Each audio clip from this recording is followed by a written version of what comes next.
I didn't check to see if this is actually if the frame is good.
Alright, okay. Cool.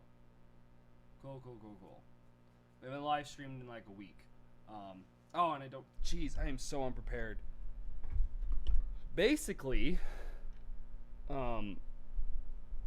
I skipped last week of live streaming because I just wanted to make sure it was good content. I accidentally hit the play button. Jeez. Yeah, I skipped a week, and then here we are at the end of the next week, and I'm like, wow, I really got a live stream. I'm also wanting to kind of make the switch over to Twitch, but the thing is all the people that do watch these and all that kind of don't like Twitch. I don't have like any friends that use Twitch. I don't even use Twitch. I recently started, I guess, kind of using it because I found some people I like on Twitch.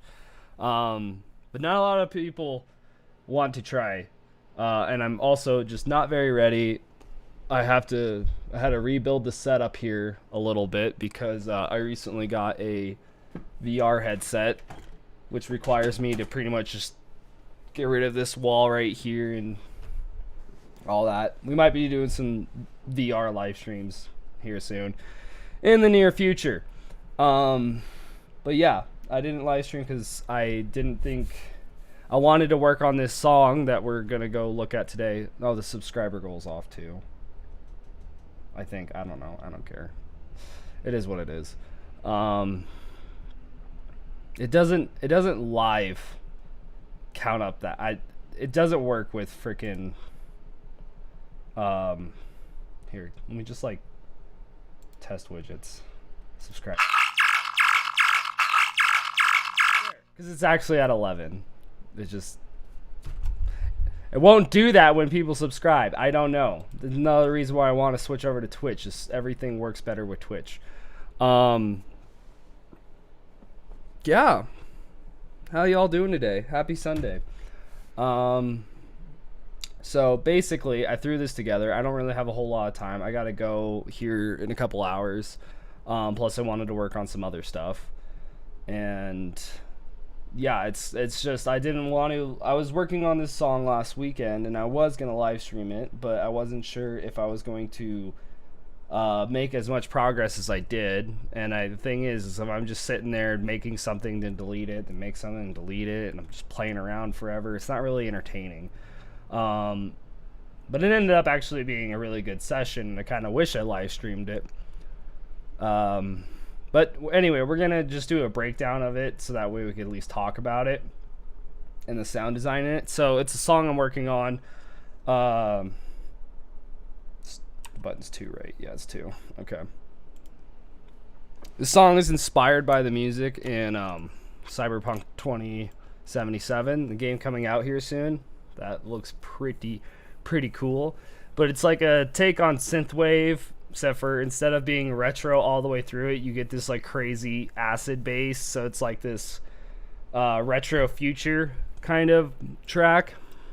And I just really like the sound design in it. So I'm making a song that's inspired by it. And we'll play it through, and then we'll just kind of do a breakdown of everything. So I have a limiter on, right? Hold on. Let me make sure I have a limiter on. Filters. There is one filter, and it is a limiter. Okay. Okay, cool. There's a limiter. Thank goodness. All right.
Anyway, okay. So, obviously it's still a work in progress. I only have gotten like a few hours into this so far, so. But I really do like the sound design I did here. And I really like where it's going. I've sent it to a few people, and they already are in love with this song. So, we'll get into the acid bass here soon. This, as the name suggests, is just a Dext. A frequently used thing from like Barely Alive and other artists. It's on Toy Piano right now. And it sounds like this. Yeah. And both of these MIDIs I just played on my keyboard. I was just noodling around playing in D sharp minor. And I just made these 2 piano lines that I thought sounded really cool. And yeah, the Dext one isn't that cool. Because it's just a patch. This is a serum patch that I made, and basically, it's pretty simple. We got, what does macro 1 do? What are you tied to? Oh yeah, that's right. So we have the unison on a saw wave here. And okay, yeah, so envelope 2 is just creating this little bit of like an attack to it. So as you press down the note, it's just getting more and more detuned.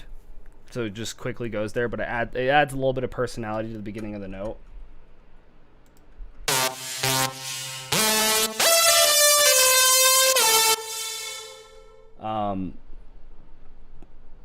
Yeah. And then it's also tied to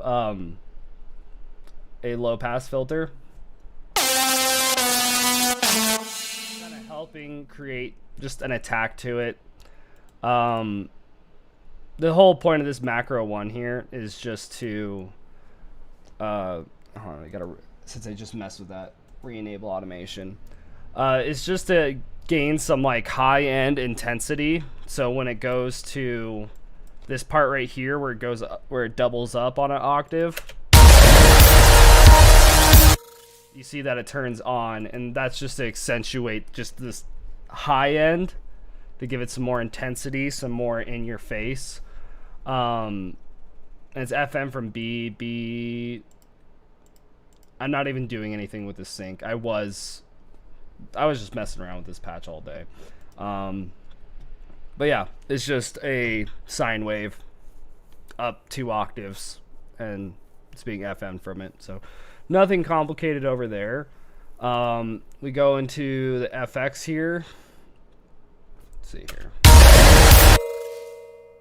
Take out a little bit of low, accentuate the high, give it some more intensity. It's got some reverb. Those are the settings right there. Barely Alive talked about this in one of their videos when they're going over like retro synthesizer patches. That's why I only have the unison at 3. And then instead of using like hyperdimension, you use chorus, and that gives it some width. Like it has a bunch of unison, but really you just don't go more than 3, or else it starts not sounding like that. So yeah, some width, some background texture, filling it out more, EQing, and then some compression, because I love me some good old compression. And then the final component to this is probably LFO 1 here. BPM turned off, so it's set to hertz for the rate, and it's just really, really low. And then it's messing with the fine tune on oscillator 1, and that's just giving it some like just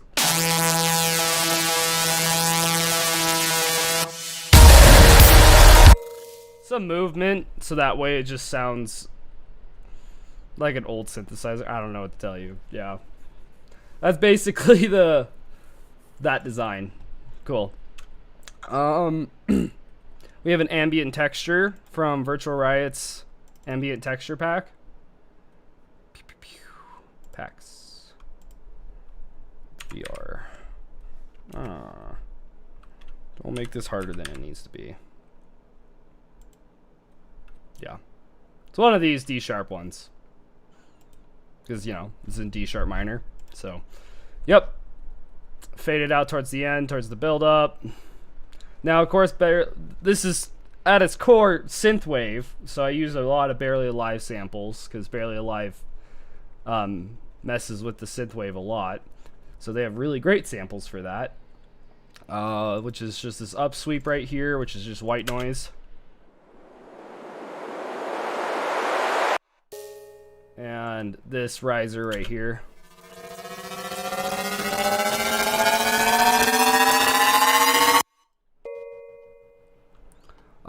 More Barely Alive drums. A lot of Barely Alive samples in this. This sick impact that kind of just adds this dramatic feeling to the intro. We got the hi-hats here. They are Barely Alive hi-hats.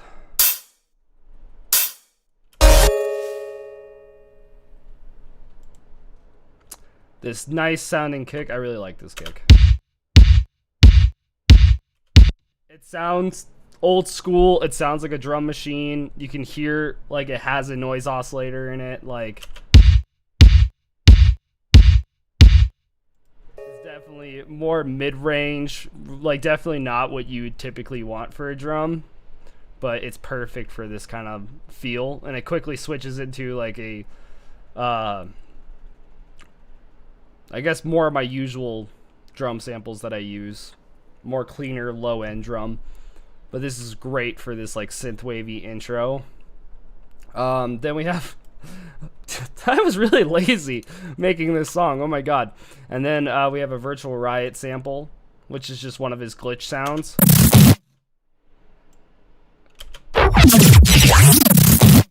Yeah, off of the Spicy Rhythm drums. Samplifier, because Samplifier just released a sample pack. That's pretty cool. That is some high-tech shit right there. And then I added a just filthy amount of reverb to it. Do I still have it in? Yep. Nope, that's not important. I was experimenting around trying to make it sound really messed up. Yeah, there's the reverb. So I added like a filthy amount of reverb to it, bounced it, flipped it, and then made this little tail that leads into the first. And then got this cool little vocal chop off of Splice.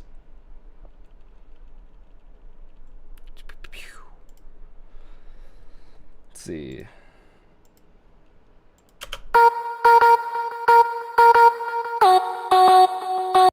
Gave it an EQ. So it sits better within the pocket I created for it in the song. Reverb mixer, which is a pretty simple little parallel processing rack that I made, because I didn't know how to recreate the reverse reverb thing that I always like to do in FL Studio, and artists like Eliminate use a lot, where the reverb fades. You'll see later in the song, but it's just for that way you can do these cool little reverse reverb tails. Because I just tried doing it with just reverb alone, and doing what I did in what is it, Fruity Reverb 2, where you just modulate the dry and wet. It doesn't work in Ableton that way. It works differently. So I did this instead, and it does the exact same effect. So that is why that is there. And like there's nothing on dry, it's just literally the dry signal, and then this is the reverb signal. It's pretty simple. And we'll talk about that more because the acid bass has it as well. And then an auto pan, because I was extra lazy and I couldn't be bothered to chop it up, so I just added an auto pan to it.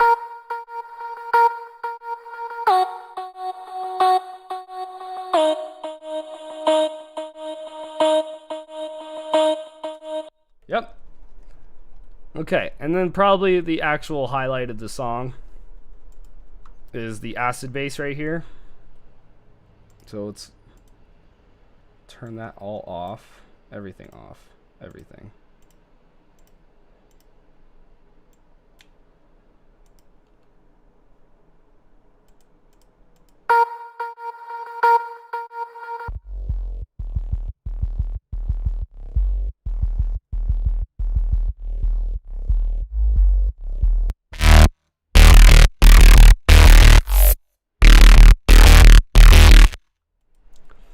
And basically,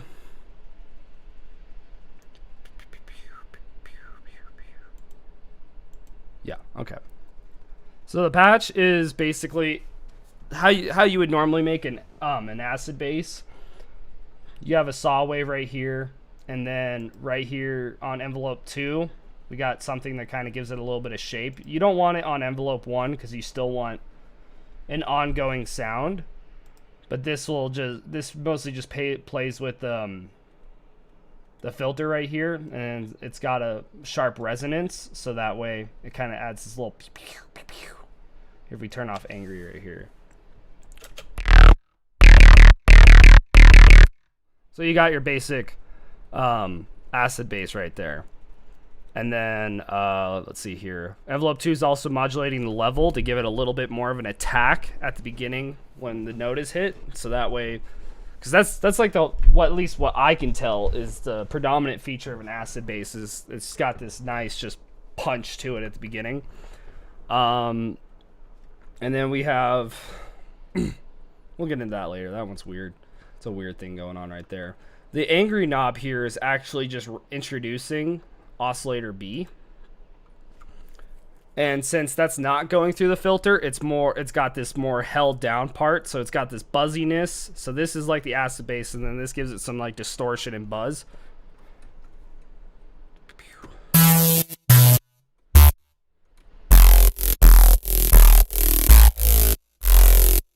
And then we also tie the envelope 2 to the sub, which is directly out. And since this is already played in like the 0 octave, we don't need to mess with that at all. That's just to give the sub like some nice thickness and predominance.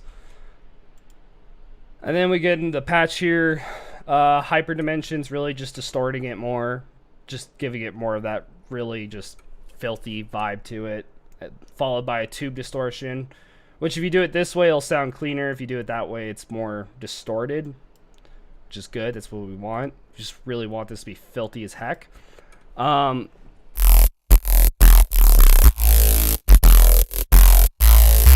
remember, the sub is on direct out, so the sub is ignoring all of this, and what I'm doing here is when the note is hit, it's dropping down the sub range for these two oscillators, and I guess this guy too, but of course that doesn't have any sub.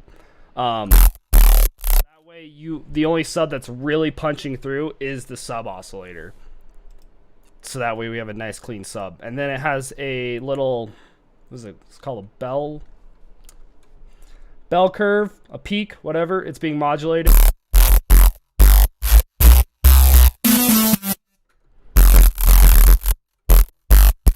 And it's bouncing up and down kind of similarly to what the resonance is doing right here on this oscillator, but it's just helping give it that nice little phasey pop to the attack. So envelope 2 is again attached to the frequency of that.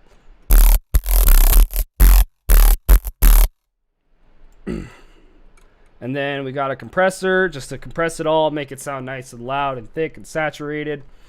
And then a filter right here, which is just being modulated by this guy right here for the intro that you hear. That doesn't quite sound right. That's because we have this little knob right here called Break It. And I made this because when I was listening to a lot of songs that are like this,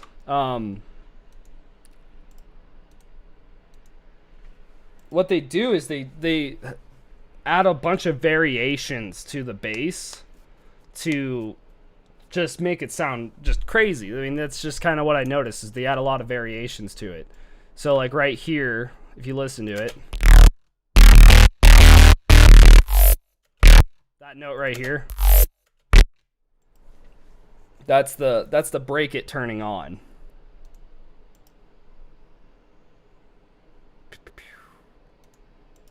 See, right there. So in a weird way, there's this nice, because what the break it is doing is it's turning up the white noise. Oh, and then we also have this LFO right here that's just making this go back and forth and just adding a little bit of wobble to it to give it a little extra distortion and just kind of. When I think of this type of music, I think of like a lot of machines and electricity, and it's cyberpunk. So having that kind of movement in it, I feel like lent itself to help create that sound. But more specifically with the break it knob, it's just turning up the white noise, which anytime you're adding white noise to a patch, especially one that you're going to process the heck out of, a little bit goes a long way, because if it's barely noticeable in the bass patch, once it gets put through everything, it's going to be pretty present. And it is going through the processing rack, so this white noise is just getting freaking destroyed. But that also means, because I have, when the break it is up, it also is turning up the resonance, because it's adding a bunch of just this distortion. All these different peaks going on at once just really distort the crap. Just really messes it up, which is what we want. So as you can see here, The noise oscillator is still on while we're at this junction in the song. And then we have the cutoff right here, the low pass. So that peak is hitting close to that, 6K to like 20K, like it's sweeping through there, which is a lot of white noise. And we have the white noise oscillator going on at the same time. And what ends up happening is it makes its own riser.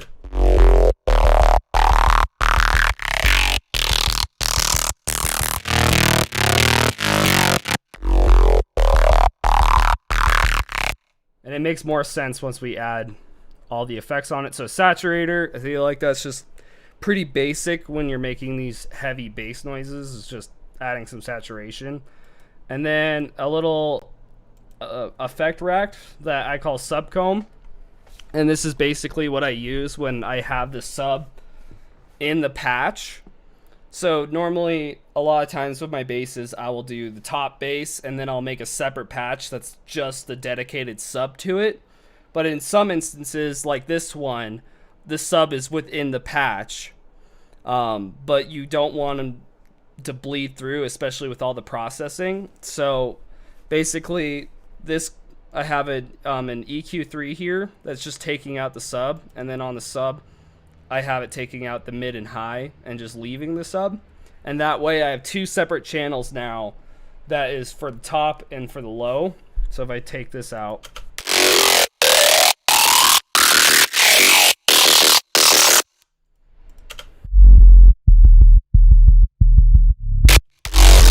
that way I have control of how they play with each other, so I could keep them nice and separated and keep my sub clean. So on the top end, here we'll get there. On the top end, we took it out, then we added a pedal, and I feel like that's really important for this sound that we're going for here, is adding just this messy distortion to it. So those are the settings right there. And then an OTT, but I cut out the low because we don't have any low. We have the low in the sub parallel processing chain. So I don't want it. I cut it out. I probably could even raise that a little bit. So that way it's not muddying anything up. And then it's just an OTT because OTT makes everything great. And then the sub comb filtered out to the sub. We have an OTT, but this time it's just the sub being OTT'd. And that's really it. Just to give it some thickness and loudness. And then outside, once we get out of it and they're re-merged back together, we have a glue compressor, cleaning it up more. An auto filter, because I feel like the low pass filter within the patch wasn't doing a good enough job, so I had it do it again. Because with all this, even though that the filter is all the way down, with all the distortion and OTT going on back here, it kind of reintroduced a bunch of top end to it again. So I have another one here. But if you notice, this is a prime example of what OTT will do to your song. Right now, we just have sub, maybe just a tiny bit of like actual mid-range tonality, and that's it. And then when we bring this all back together, but we don't have this on, you wouldn't even know that it had a low pass filter on it. So it needs another one, but except for it's not as low. So I get just basically this top end purely created from distortion.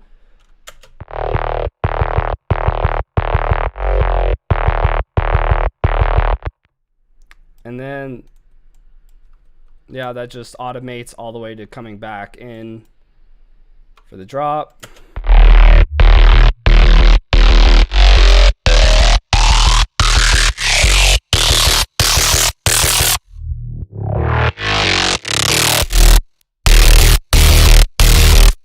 Yep. Cool. Next, again, I could not be bothered to make a choppy little intro, so I just use AutoPan, because AutoPan just does it for me.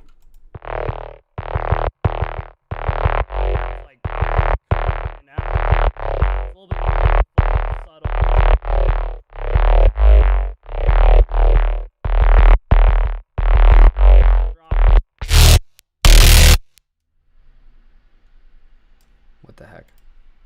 And when we get to the actual drop part, it just turns off.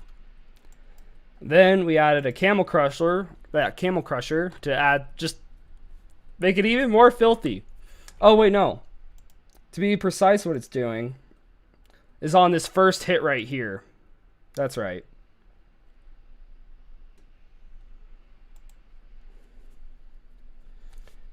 Is the master mix. So before we get to that first little hit, I gotta stop clicking right there. Oh my god. It's all the way off. And then right here.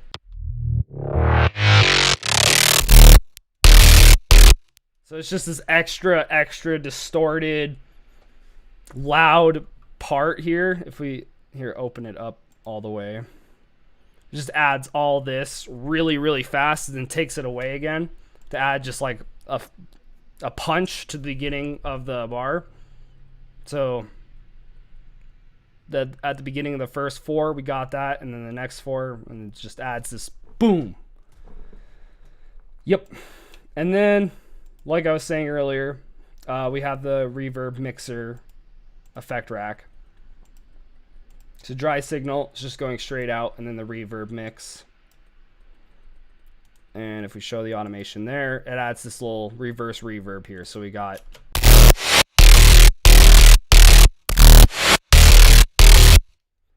And that's the whole bass.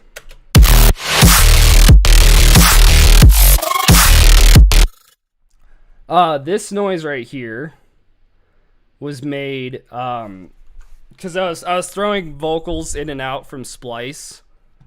Here, we could probably find it real quick.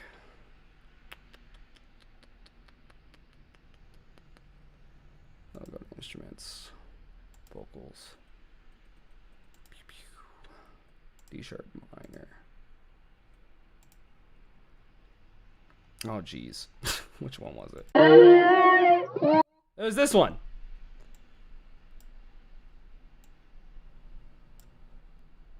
This guy right here.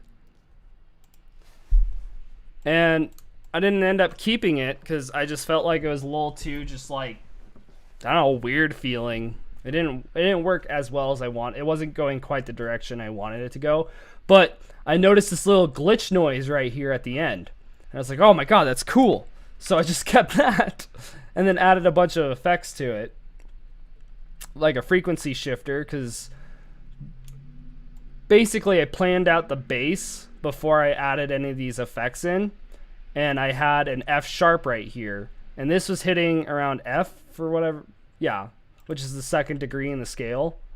So I added a little bit of a frequency shifter on it, and you can see I have a tuner right after it to kind of check my homework. It still hits around F, but it's just more, if it lands on F, then that's okay because that's in scale and it's just going down the 2nd degree, but it's leaning more towards the F sharp, which is good. So that way my progression is pretty much the same. And then a little bit of echo. I really just try to muddy it up a little bit. This auto pan thing that I've been doing a lot lately, except for in this instance, it's more like the bass growl I was doing in my other live streams for that one dubstep song I'm working on, where it just adds this like kind of just grittiness to it. So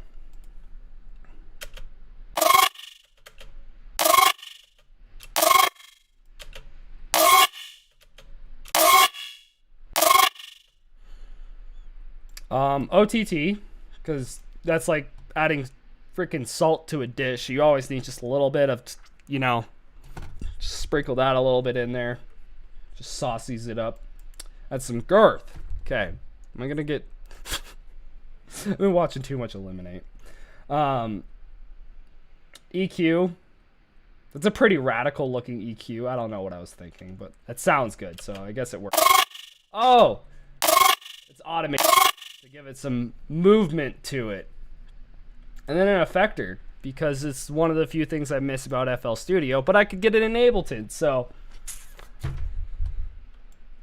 that's fine. And it's just a delay set really sharp. That's about it.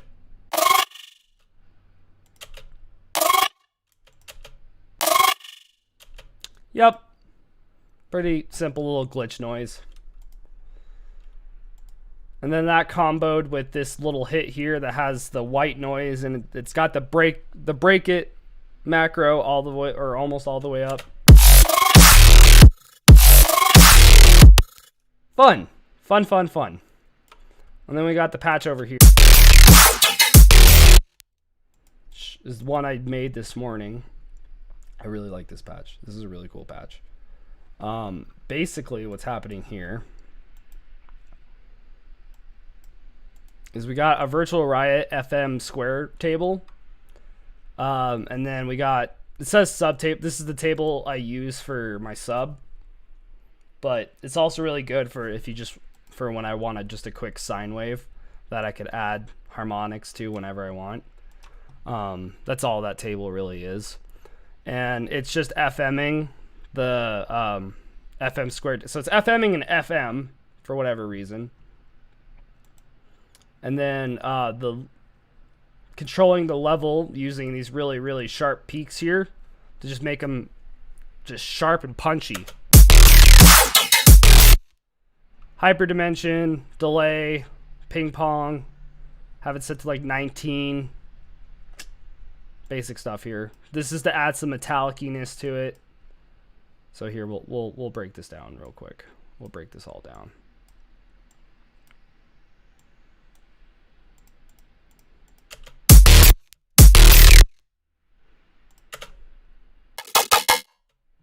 Oh, I also got to turn you all off too.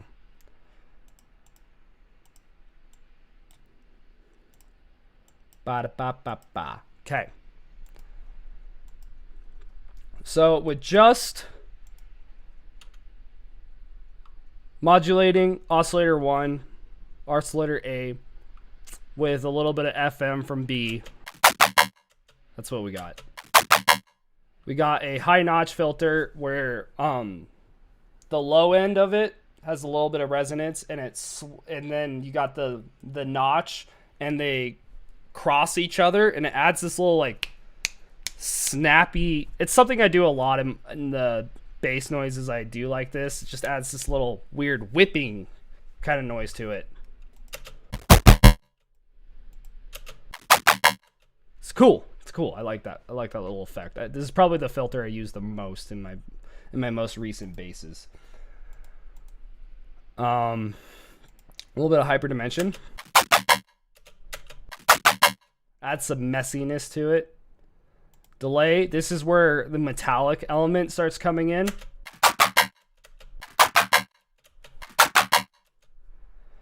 Because when you have these really, really sharp notes, and then you add this like just slight delay, it will kind of carry the sound on a little bit past that, but or not the song, the sound, whatever. Carries on the sound, but it's just a reflection of the original. So it makes this, it's hard to explain, but it makes this metalliciness and fills out these blank spaces. So it sounds longer, but it's more metallic-y. And then we have a reverb filter. This is also adding some more metallic-y elements to it. Oh, we didn't really talk about this too much. LFO 2 here is what's messing with the FM, so it kind of goes up and down, so it has some movement, and it's also doing it to the reverb filter here to add this kind of progression. And then this variation knob just turns that up. So we have a little different, we have two different forms of it basically. And then LFO 1 just messing with the resonance, so that way it's brought back down afterwards, so it doesn't continue on, or else the reverb filter will just really like drag it on forever. And we want controlled messiness. And then an EQ, dipping down the low, because there's really not that much low in this sound, so I don't, but with what we have going on, anytime you're adding distortion and all these effects, it will bring back frequencies that you previously cut out, so it's always good to just constantly be cleaning after every step, and then boosting the high end so it's just nice and loud. Yep. Good old compression. And that's the patch right there. But then the other half of it, because it also needs a lot of effects afterwards. So, as you can probably guess, saturator, EQ. Again, we keep adding stuff. We add the compression within the patch, and then we added saturation. So again, we just created more of those frequencies we don't want. So combing those out again. An OTT, but we don't have sub here, so I turned off the sub. OTT is making this craziness happen, so we have an automation on the on and off switch for the channel, so that way it's muted after it's not being used anymore. So that way that little tail that's created by the OTT gets silenced. But since we have solo on, you can't really hear it, but just know that it's doing that. And that's how I answer that problem. A glue compressor to just kind of clean it up a bit more. But then, oh yeah, so I guess there's one more thing in the patch I forgot to mention.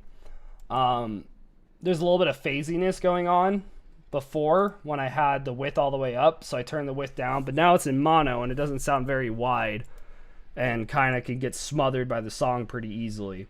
It's not as big sounding.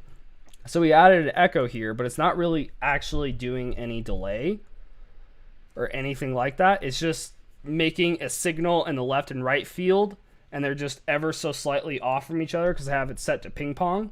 The feedback is low. Everything is just super, super low because I want it to be part of just the initial sound. I don't want it to be carried on. And that way we have this signal coming from the left and right. Turn up the stereo a little bit, and that will give it, that's like a little cheat to give it some width. So now it's wide. But I was like, there's something wrong here. It's not peaking. And what bass sound does not peak at any point?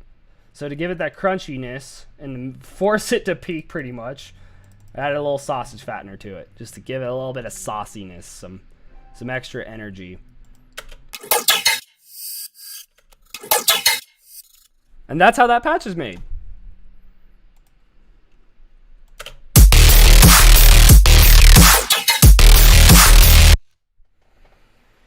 And there we go. That's the whole project breakdown.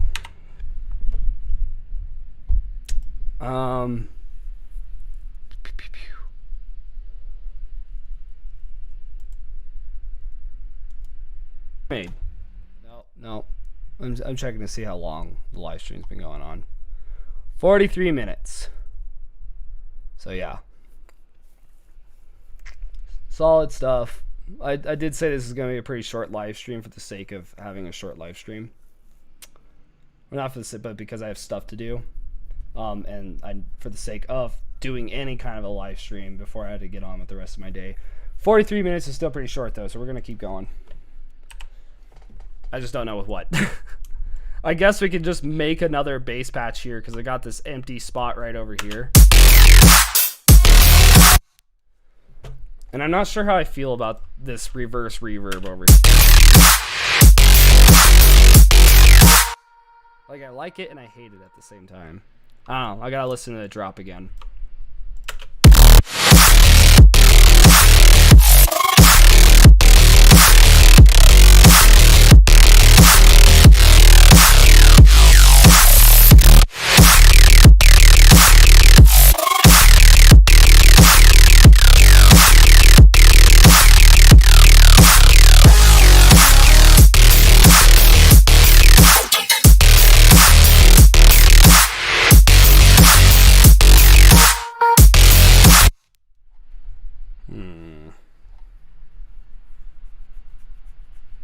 What if I put the vocal right here?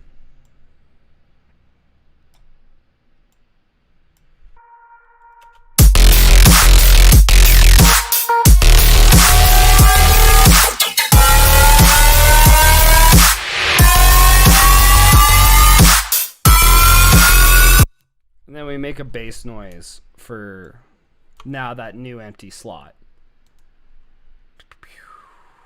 Insert MIDI. This entire song is just really D sharp spammed over and over. So everything's D sharp.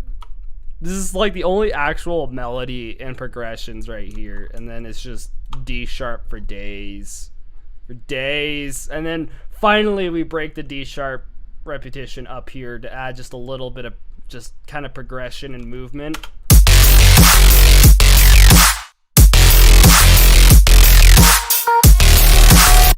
Yep.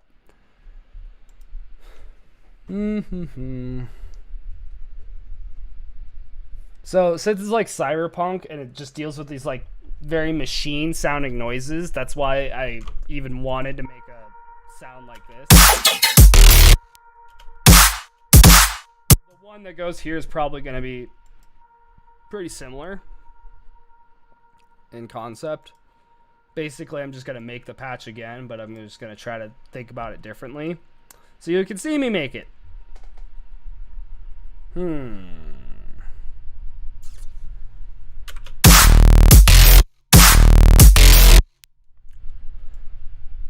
But this time I wanted to have probably more of a different kind of feel to it. So like, what do I want to do here? I want it to be like 3.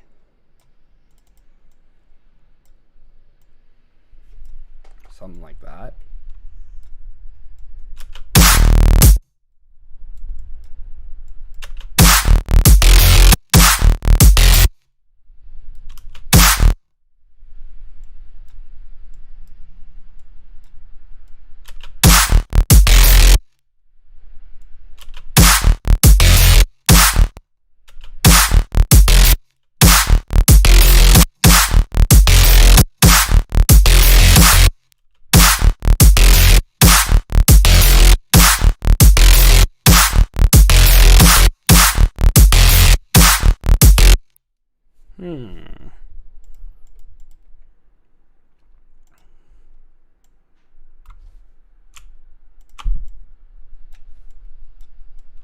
Oh, probably should control save because anytime I'm making a serum patch, I need to make sure to save.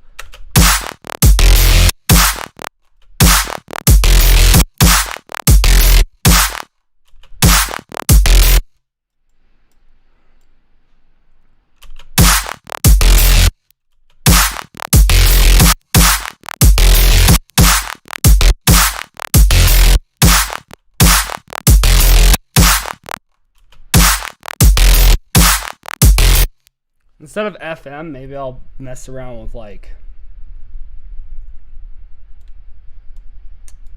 a sync or something.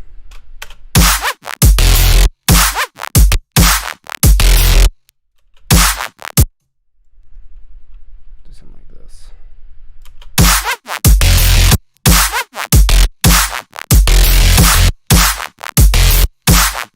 Or maybe even like a PMW.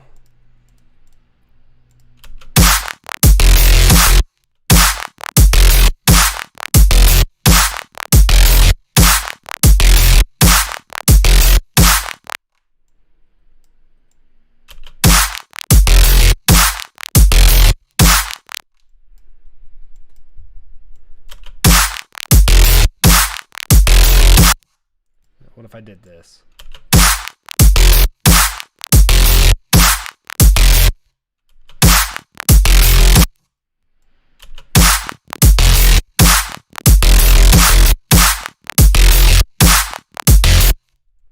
Maybe take it up an octave too.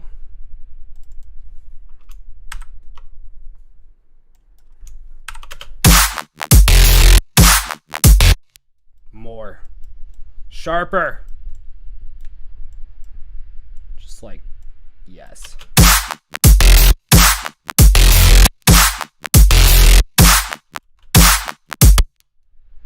Doesn't have as much as the ding to it, you know?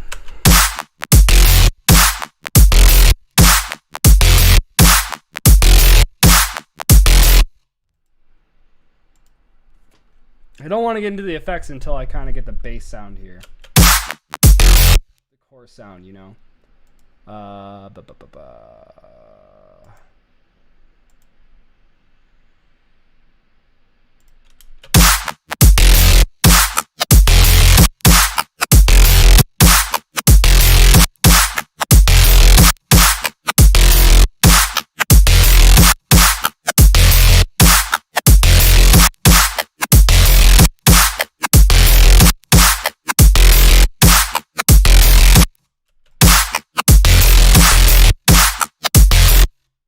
Maybe even do it right here.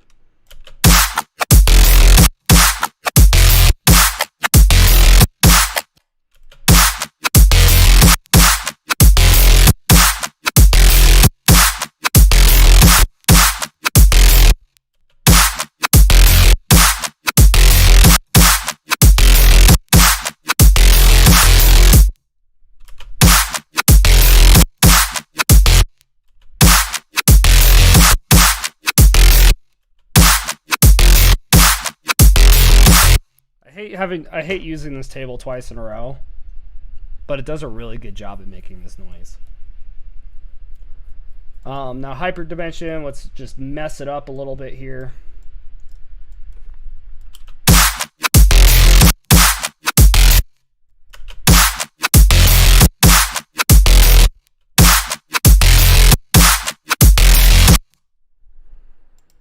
Maybe add distortion this time to like.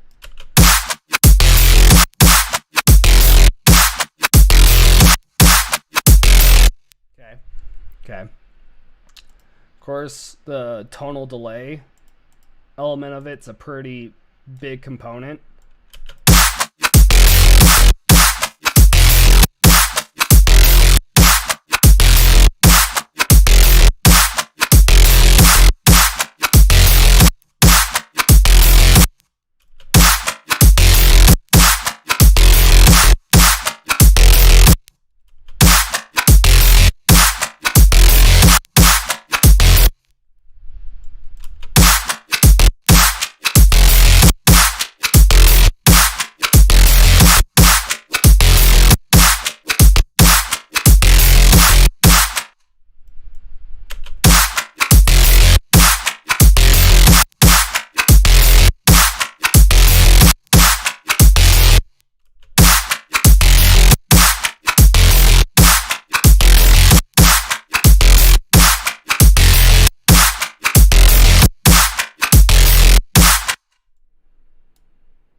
And then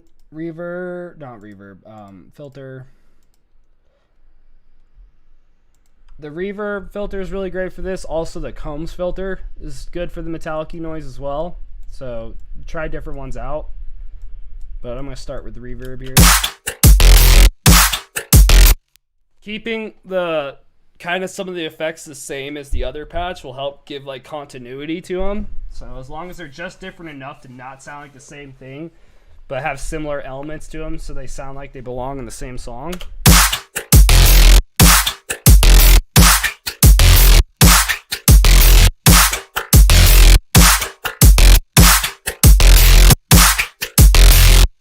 What if I have to go the other way?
That's starting to sound cool now, actually. Maybe dial back the feedback because it's kind of getting a little too messy. A little bit of the distortion too.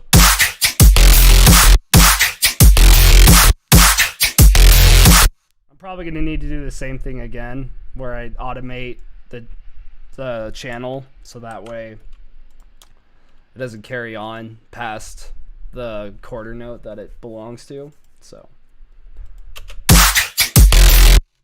cool. Now it's add effects.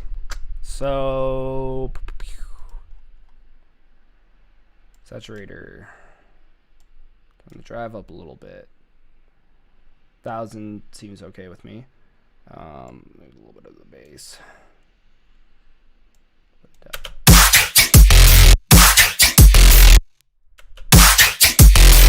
Nice and loud. I love it. Throw an OTT on it. Throw an OTT on it.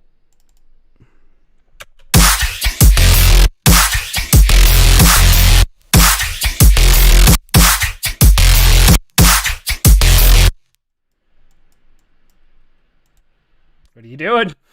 What are you doing there? Okay.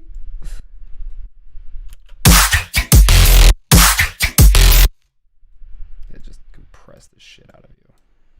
We don't need you.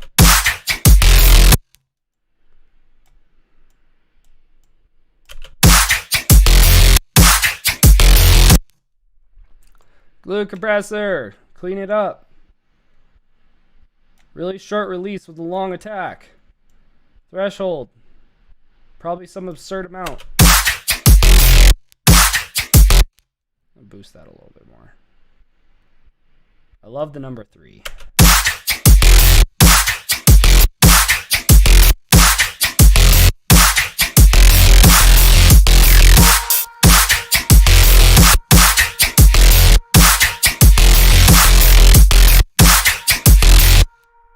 Yeah, we're getting pretty close to done here.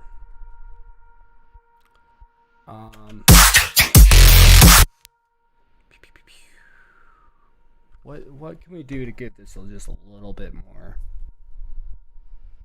Obviously, we're probably gonna, since we have it set in mono, probably gonna want to add the same echo as we did with the other one, but seeing if there's something else I can do to it to kind of help it out here. I could possibly image line FL Studio. This is what I used to make this sound a lot in FL Studio, as I used Effector. So let's see what it does in this instance. Even though we kind of already got the metallic-y delay to it, let's see what happens when we just add more.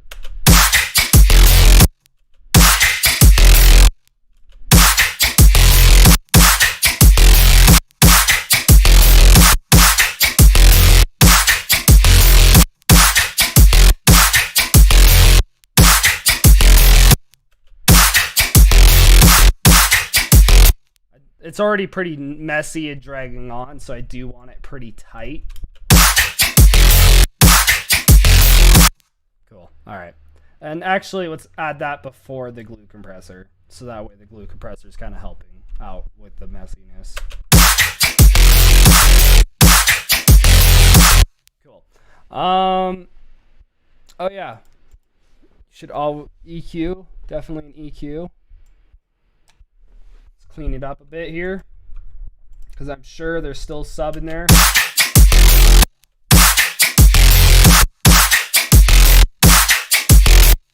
I see a nice little peak right there. That must be kind of the personality of this sound, the main frequency. So, and I think the high end is loud enough, so I'm not going to boost that any more than it already is. But maybe get a little bit of the harmonics left alive in there.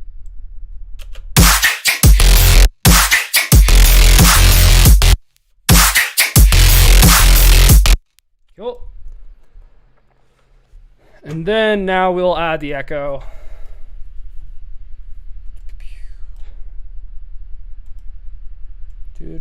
Do. Ping pong it.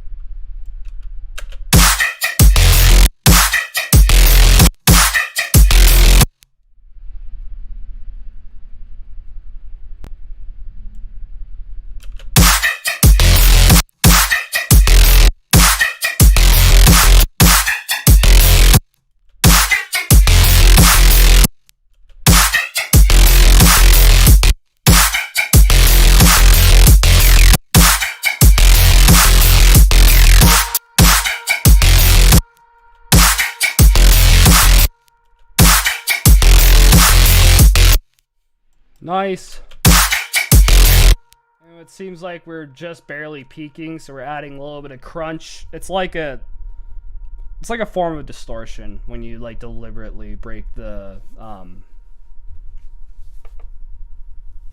just the volume when it goes over 0 dB, and then you render the song out. Plus, I also have a limiter on my master, so like it just ends up distorting and kind of crushing it down a bit more.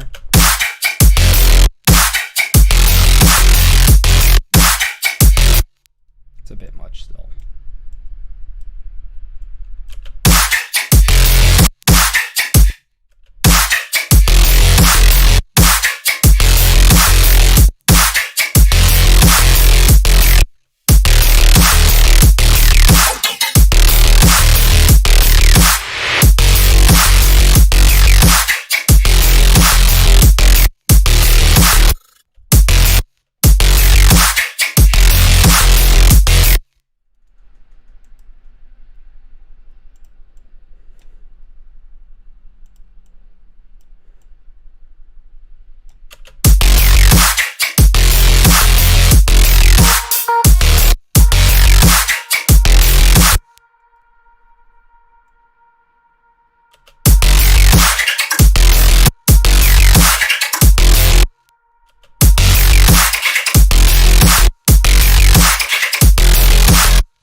Some weird noises there.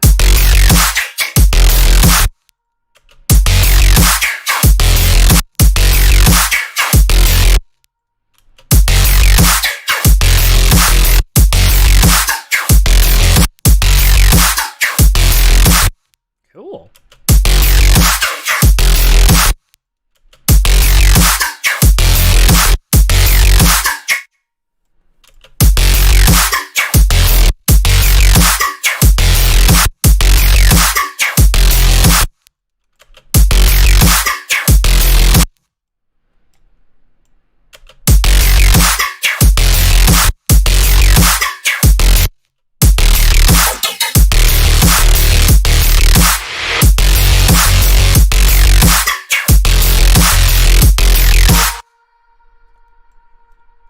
Maybe play around with the effector a little bit more too. Effector, where you at? There you are.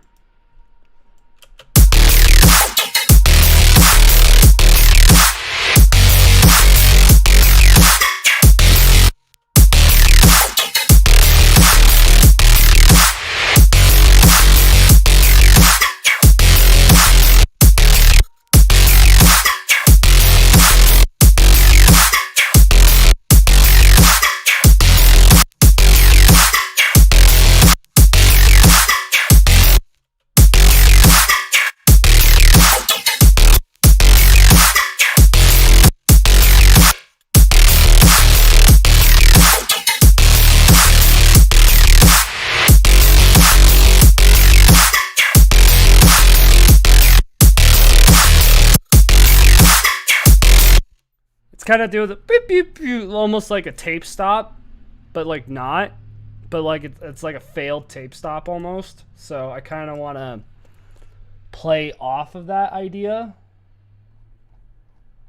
And you know, if I don't like it, I can always delete it. Never be afraid to experiment. Let's do a frequency shifter here. Show automation. Zoom in. I'll do that.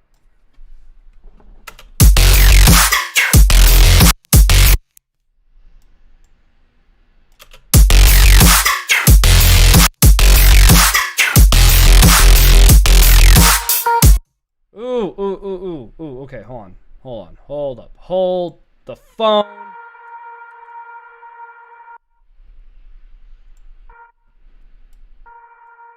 Since I feel like that's a great way to finish a 4-bar section.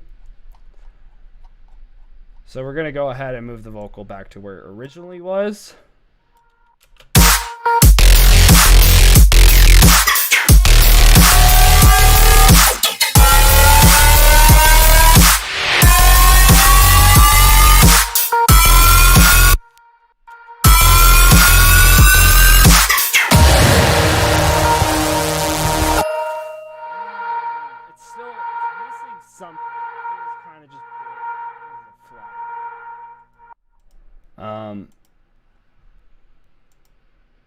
I have ideas though.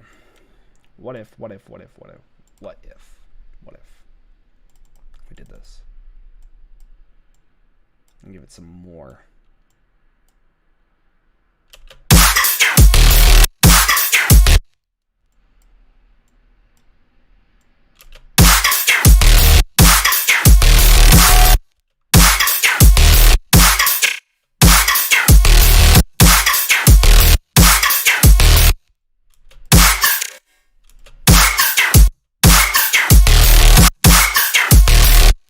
Hey, that's kind of cool sounding. That's a cool little rhythm to it.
Yeah.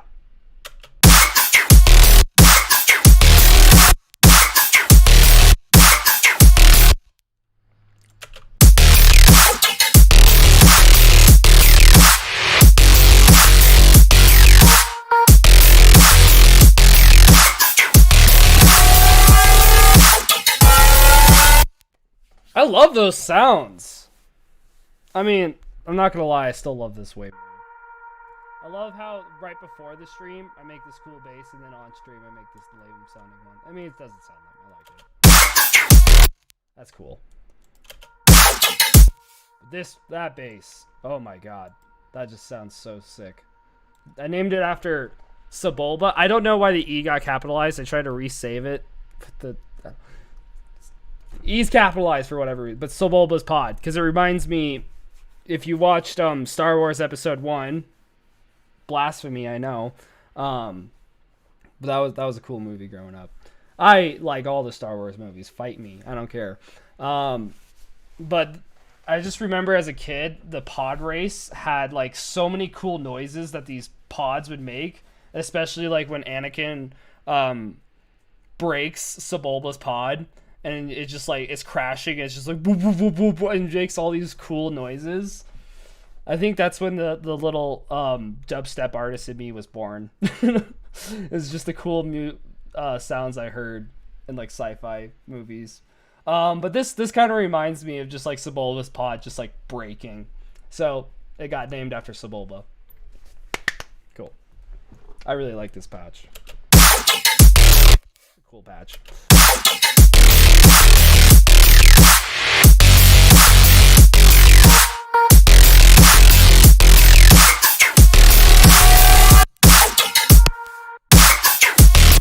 It still needs that like kind of good frequency in it, you know?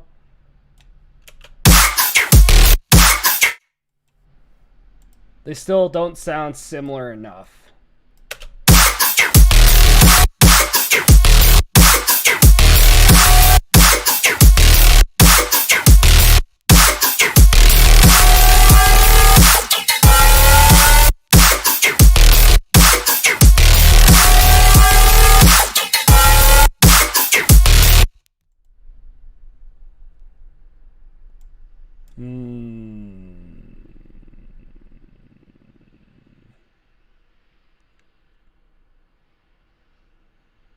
It needs more.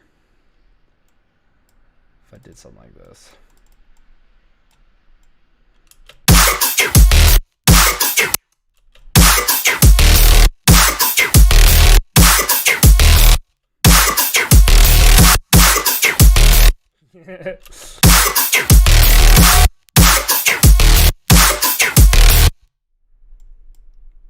Yes.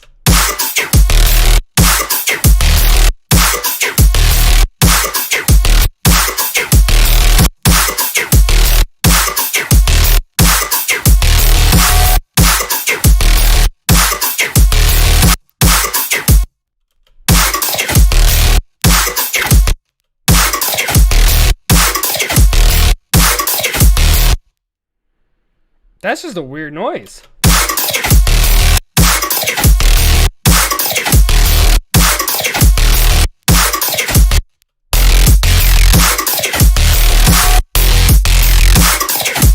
What the fuck?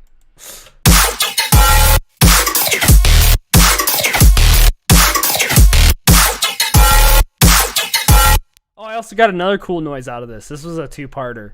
So, originally I added a bunch of OTTs to it. And I made this cool noise. And I saved it. I haven't, like, processed it or done anything with it. This is just a...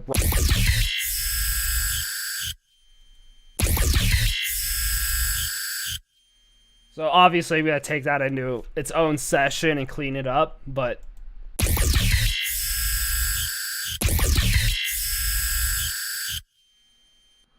I might be able to do something cool with that. Heck, let's try something right now, honestly. Hold on. Am I good leaving it like this? Am I gonna lose sleep over this?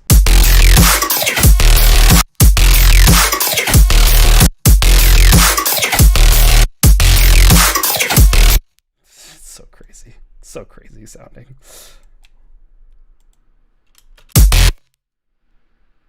Just make it all tighter. So these things actually still make it through.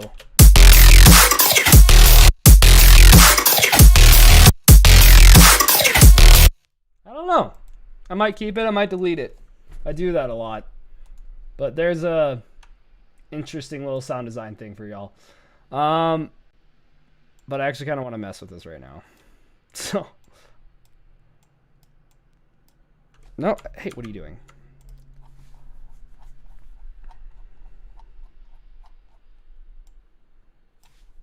Let's mute that. Mute you for a second.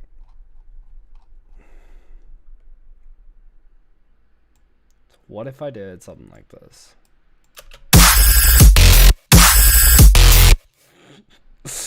Yep, just like murder someone's ear. Perfect. Oh my god. Oh, it's so brutal. That's so brutal to anyone that has to hear that. I'm sorry, guys.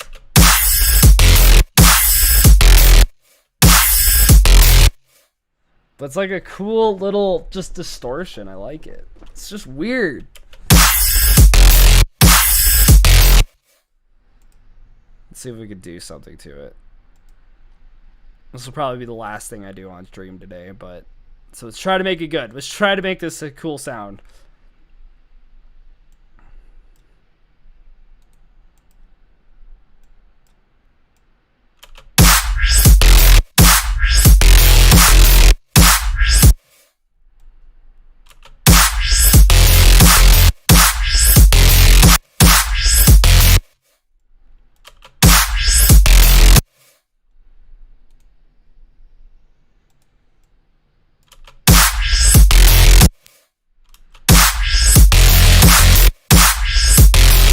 Done. Cool. Have a nice day, everybody. Maybe just bring that up a little bit.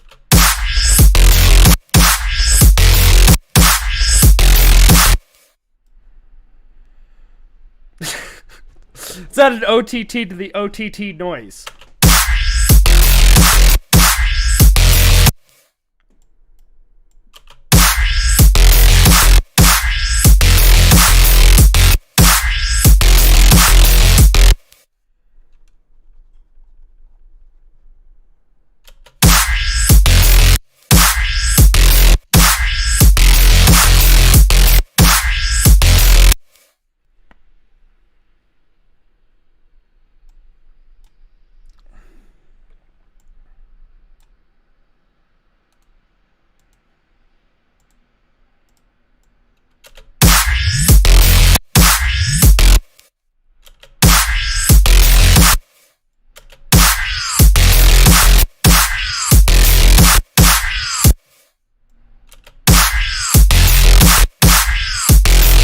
Hey, it's kind of cool.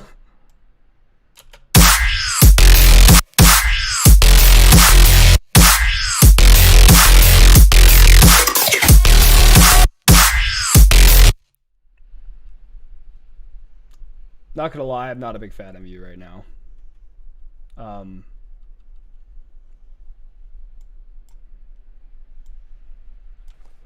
Yeah. Instead, we're gonna do this. Oh, geez, Rick. Why did you do it that way? Whatever, it's fine. Good news, vocals. You've been brought back.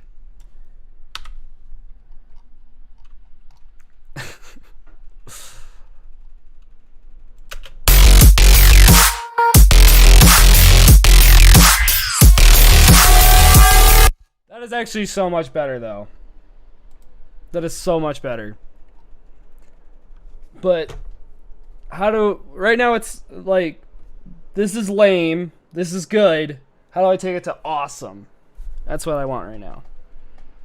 What's standing between it and being this perfect noise? What does it need? What does it need? Some distortion? Do we need to distort it more than it already is? Maybe. Maybe. Yes.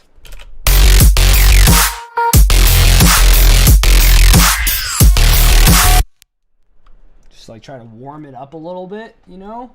You feel me? You get what I'm saying here?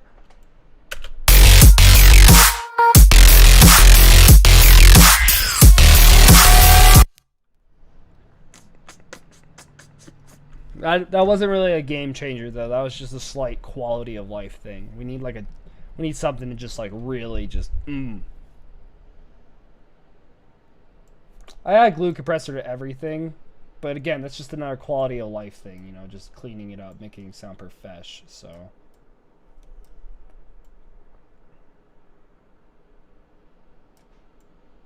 yeah.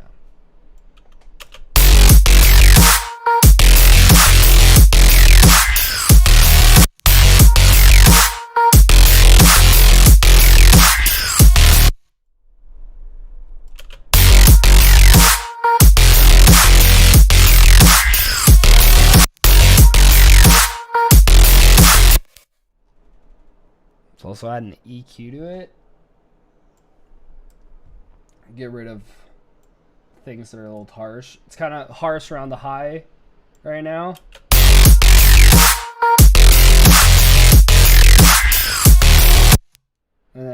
has a weird amount of sub to it, so let's get rid of that.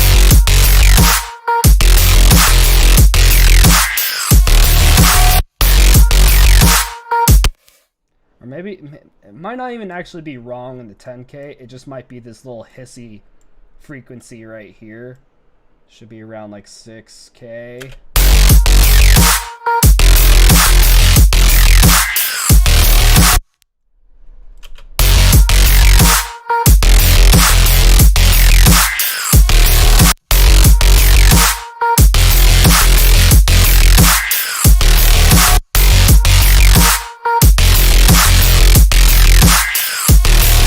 Well, now we process. So we went from this like super annoying noise to now this is actually like listenable.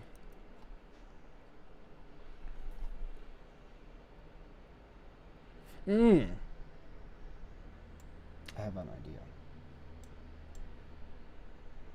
Give me another EQ8. Actually, we'll put it before this one though.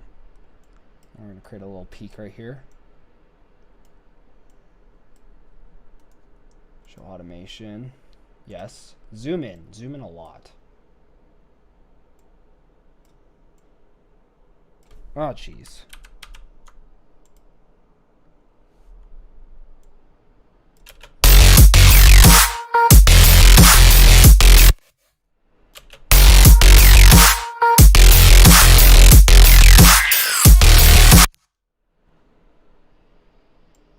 A little too low. About right there.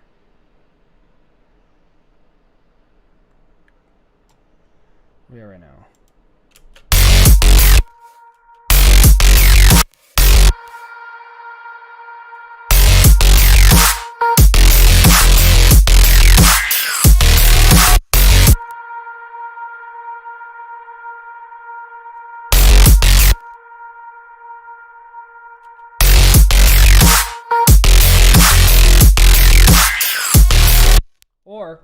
Or, guys, hear me out here.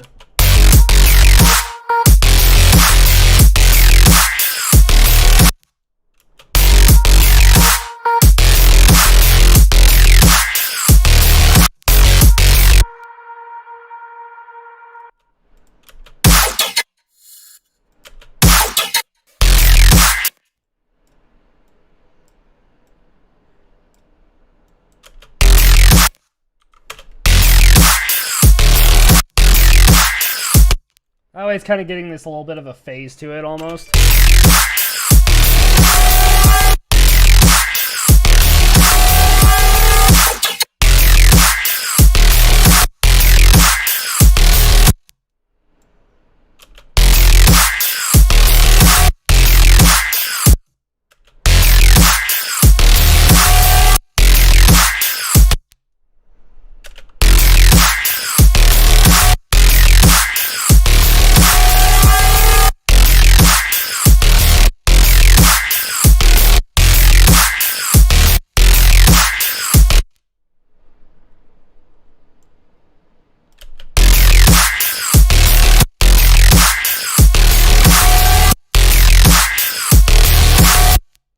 So now it has a little bit more movement to it, but I don't think I'm done. Maybe add a formant to it, almost like I was treating it like a growl.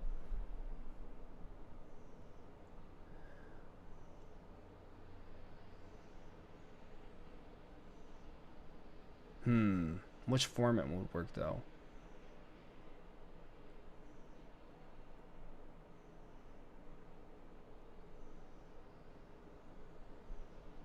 Kind of think an eye.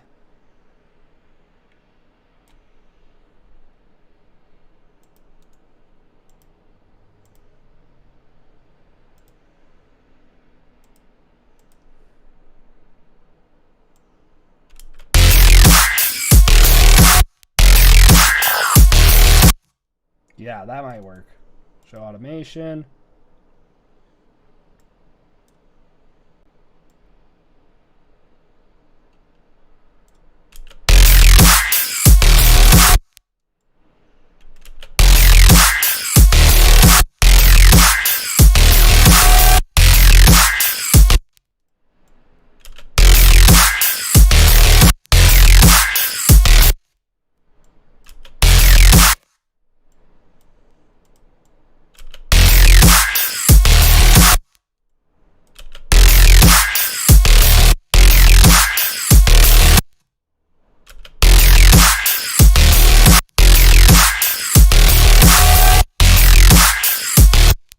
This actually might be better off being put before all the compression. So that way the dynamic of it is just kind of brought out more.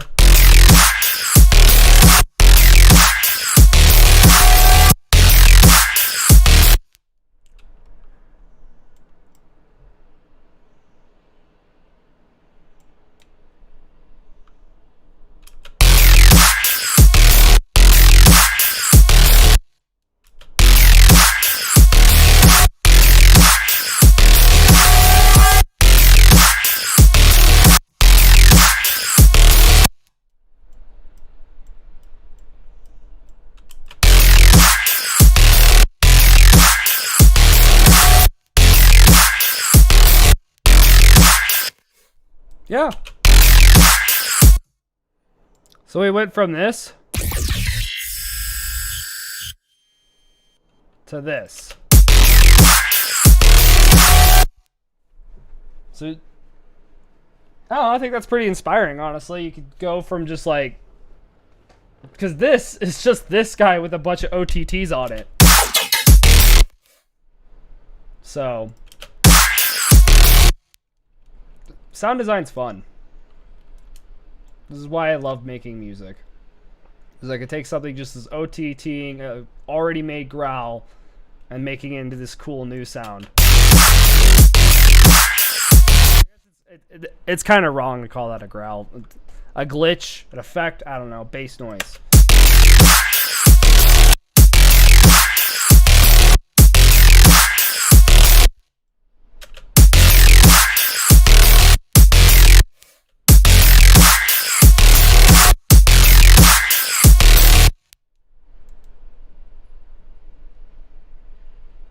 Can I modulate that a little bit? Just like there.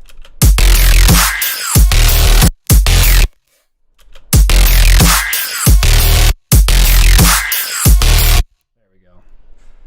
It's one of the reasons why I switched to Ableton is I really love how automations work in Ableton, and it just makes it so easy to just make cool noises. And do like a lot of automation and just control every parameter just more easily and more neat.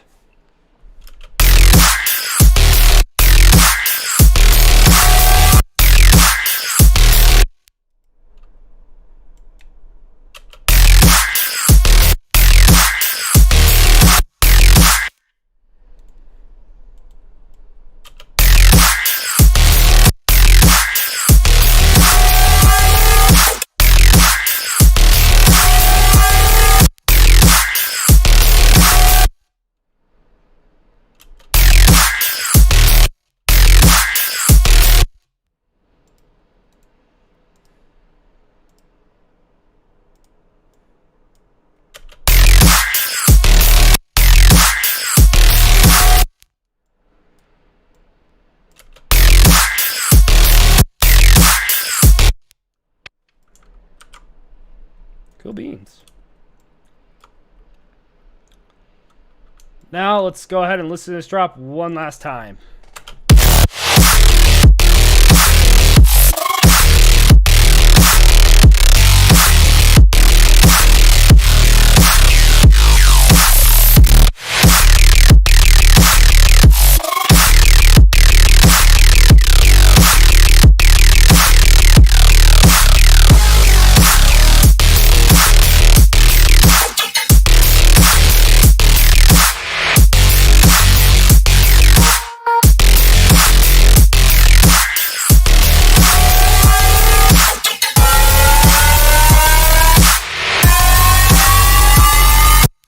Actually, if there's anything I'd do to this is I'd add more mid-range to it. So maybe just get rid of that. Delete automation.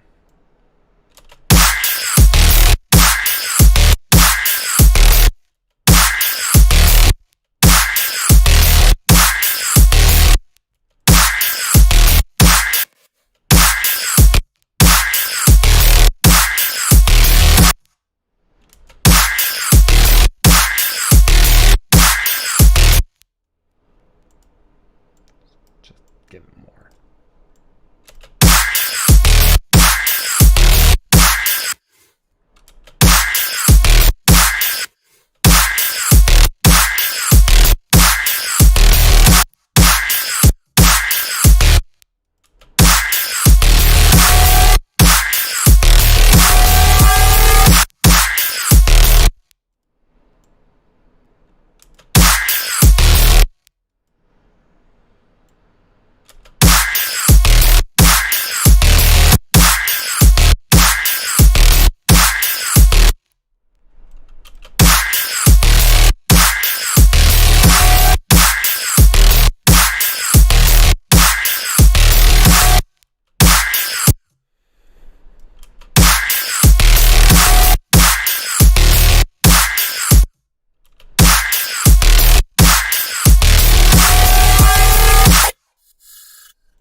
Come on, Ableton. Let me have that little thingy right there.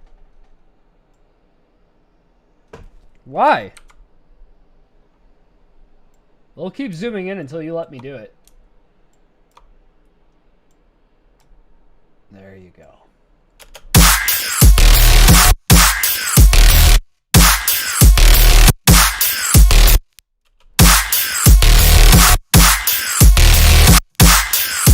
Boom, boom. That's better. That's much better. Hey, what are you doing there? What are you doing there, Ableton? Okay.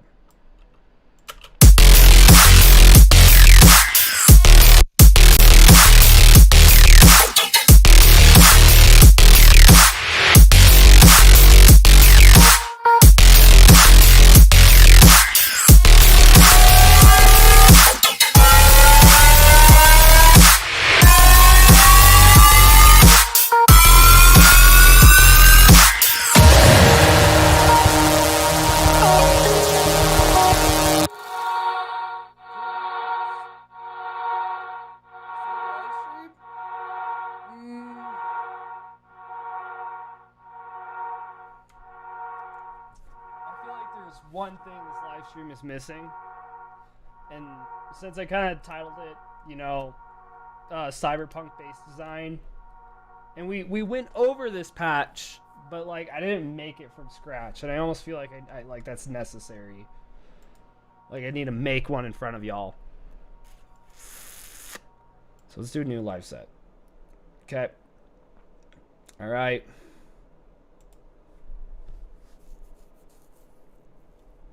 We'll make one super duper quick. It's actually really easy, but like,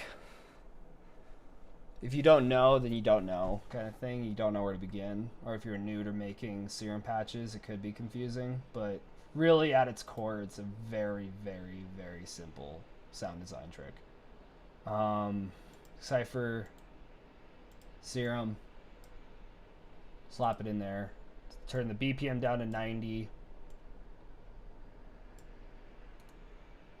Insert MIDI.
I'm just trying to create like a quick little riff here that accentuates like what an acid bass is and does.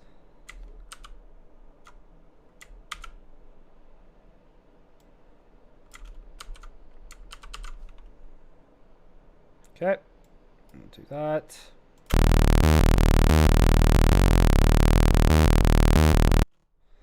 It's not meant to be a song here. We're not making a song. We're just making a serum acid bass patch. And having like these octave jumps really sound cool with an acid bass. It's not done in the other song, but other acid basses I've done, I use that trick. It's, yeah. Yeah. You can use your own imagination here. It's fine. Boom. Got a saw wave here. envelope. Turn this guy down. Bring up the attack. If you add kind of a long attack to it, it will give more of like a personality to this. It'll be more audible, you could say.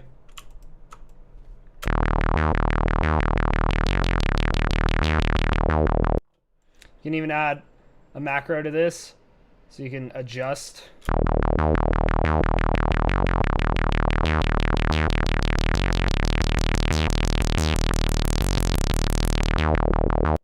Yeah.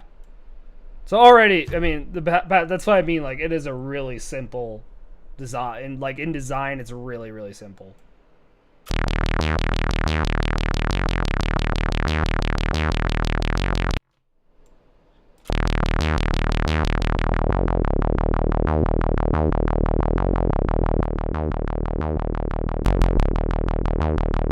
This kind of gives it a little bit of a bass guitar vibe to it.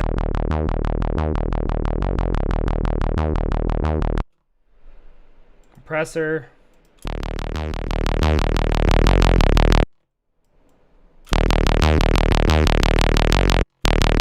You want the high band here to be kind of, because like we talked about earlier with OTT, it will bring out frequencies constantly. So we'll strategically have it force out some high end, even though that the filter isn't allowing any. It will make its own based off of the frequencies that are present, and kind of adds just a little distortion to the top end.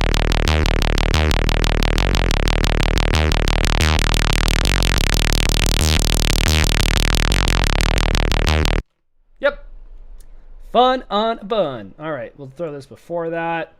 We'll do the same thing we did with the other patch. We'll go ahead and... Oh, that makes me want this to be longer then.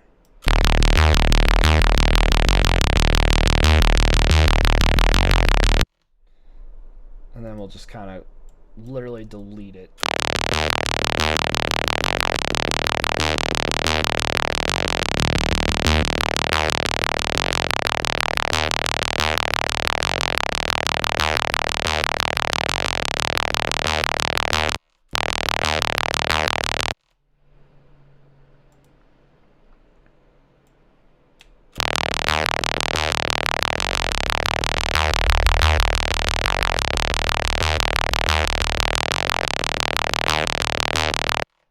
We'll allow a little bit of it to come in.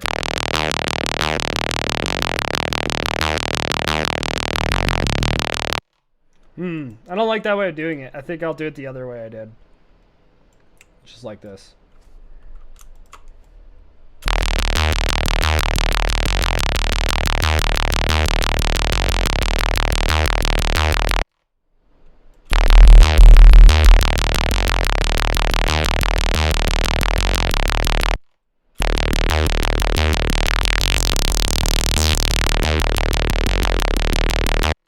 This is a little clicky note.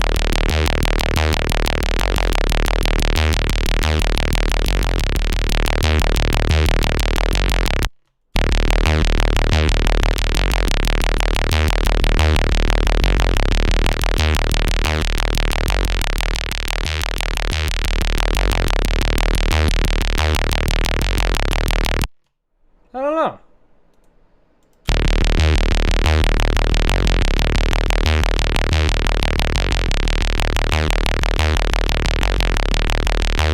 We'll definitely do this though, because I know this is always works out pretty well for these kind of patches.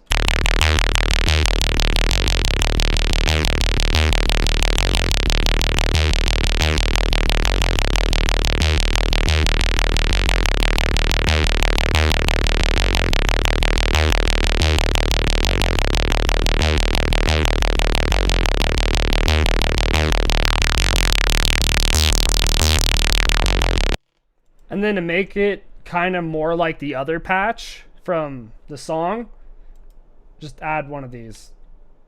And then like add a little macro to it.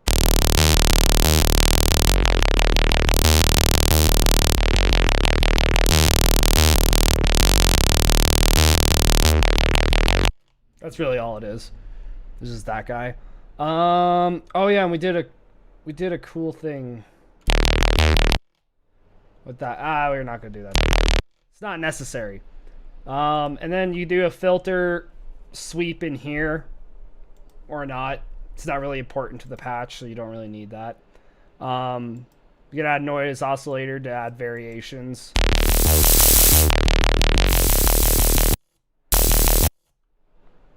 And maybe tie that with like a filter or something to like, I don't know, do... Oh, I just realized why the sub was sounding weird. Direct out. You got... There we go. And then like... You can do that. So the higher this is, the more it gets...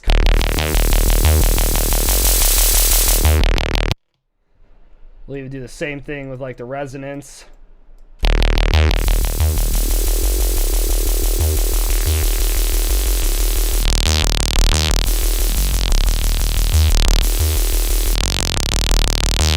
Oh, you can get creative with that. That's not as important to the patch. That's just kind of more your imagination and what you want. And then if you feel like copying me verbatim, then you could do the subcomb in there. Just cut out the low, cut out, yeah, what we talked about earlier. So that way they're processed separately. And then just like add, I don't know, like an OTT to the top.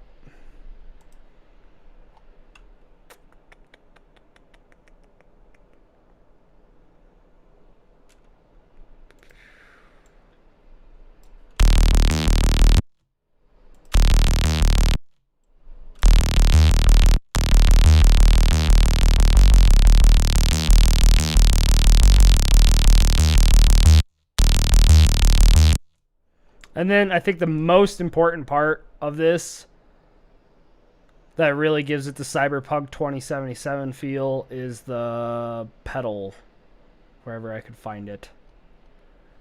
Where you at, pedal? Distortion, bass, mid, treble. Actually, what I think I did is I did this. Oh, well then I kind of want to add it back here then. You can get some cool sounds just out of this alone.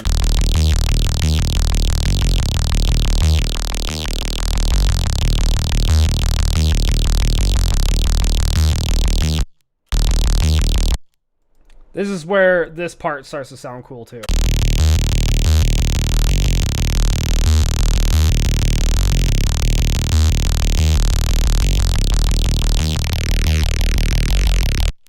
Oh, don't have this all the way up there, though. That also really affects it.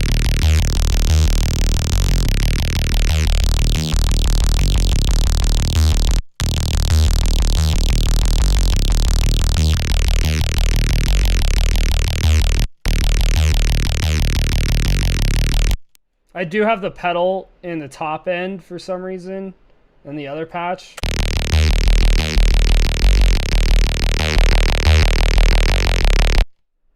You have all these different things you could play around with, get kind of sort of different like tonalities and variations. That's sounding pretty cool though. So, but I find it that when you let the treble, the high end, be strong, the strongest element of it, it sounds more distorted and electrical. So I think it's important to do that. Maybe add like another EQ to make sure we're not getting any sub on the top end. See?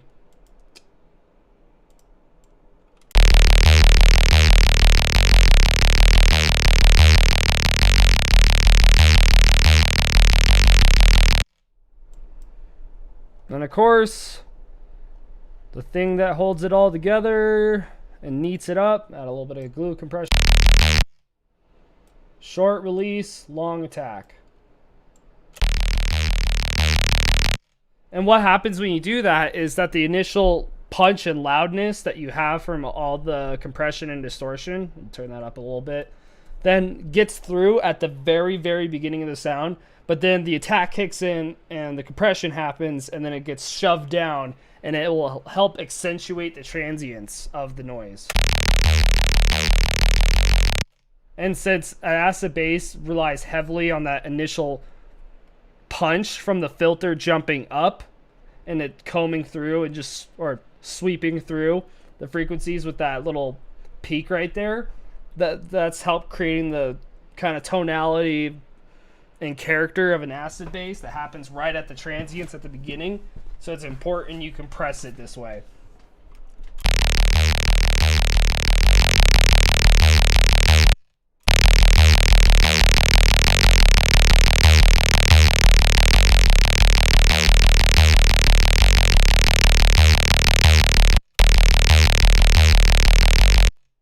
I'm kind of hearing this too much.